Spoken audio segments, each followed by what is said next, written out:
Hello and welcome back to my channel. आज हम करने वाले हैं क्लास 7 न्यू एनसीईआरटी मैथ्स की बुक चैप्टर 2 चल रहा है हमारा। We are on page number 33। Okay, तो स्टार्ट करते हैं। पेज नंबर 33 पे एग्जाम्पल 9 दे रखा है। क्या बोल रहा है? Raghu bought 100 kgs of rice. वो एक बोरे में, एक बोरी होती है ना, सैक जिसको बोलते हैं, उसके अंदर 100 kg ऑफ राइस है, 100 kg चावल है। ठीक है, तो वो लेकर आया है होलसेल मार्केट से।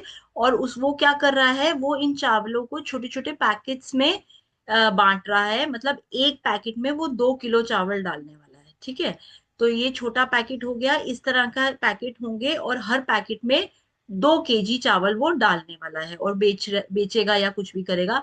ही ऑलरेडी हैव 4, और उसके पास ऑलरेडी 2 kg के 4 पैकेट ऑलरेडी बने हुए रखे हैं। ओके, अब ये क्या बोल रहा है कि एक एक्सप्रेशन बनाइए for the number of packets. 2 kg packets कितने होने वाले हैं अब उसके पास टोटल पैकेट्स, 2 kg के कितने टोटल उसके पास पैकेट्स होने वाले हैं, उसके लिए हमें एक्सप्रेशन बनाना है।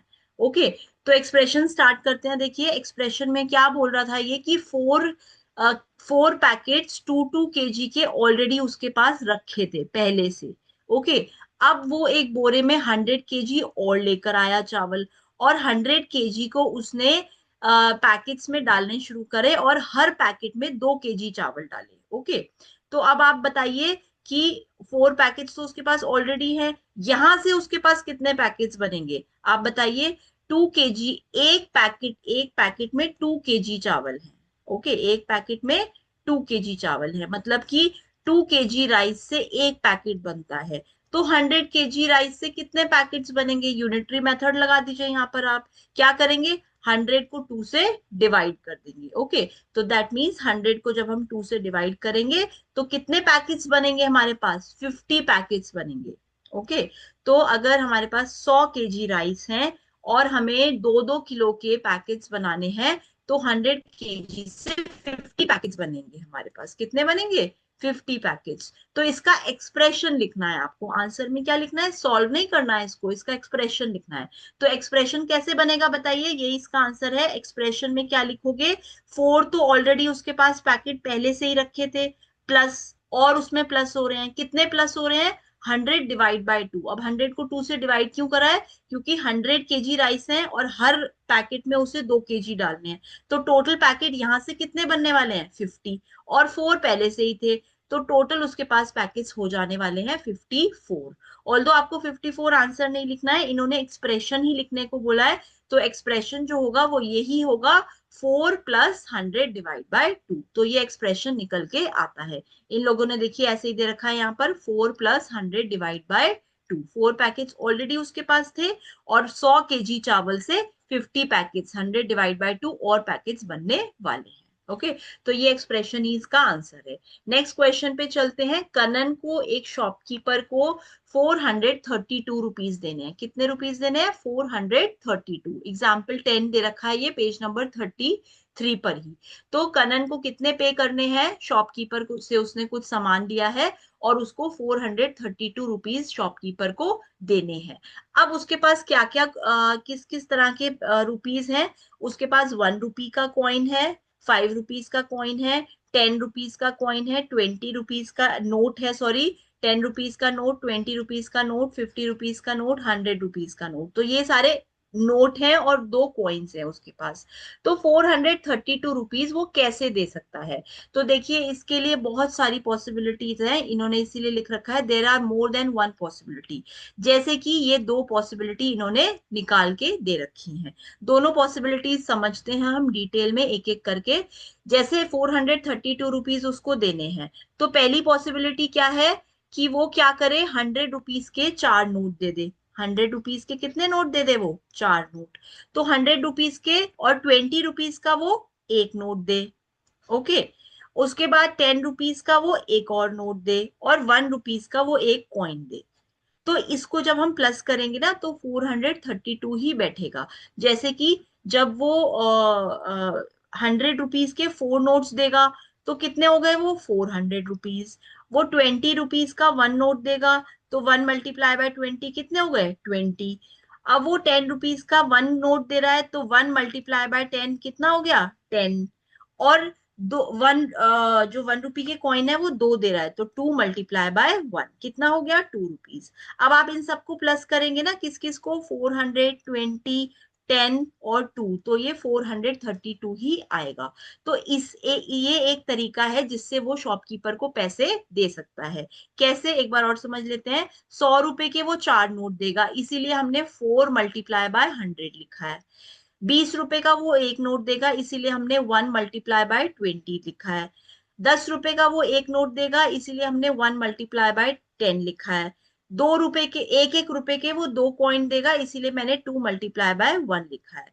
तो पहले तो हम ये लिख रहे हैं कि कितने नोट्स दे रहे हैं, और दूसरा लिख रहे हैं हम कितने रुपए का नोट दे रहे हैं। तो इन सबको आप प्लस करोगे ना, तो वो 432 रुपीज ही आएगा।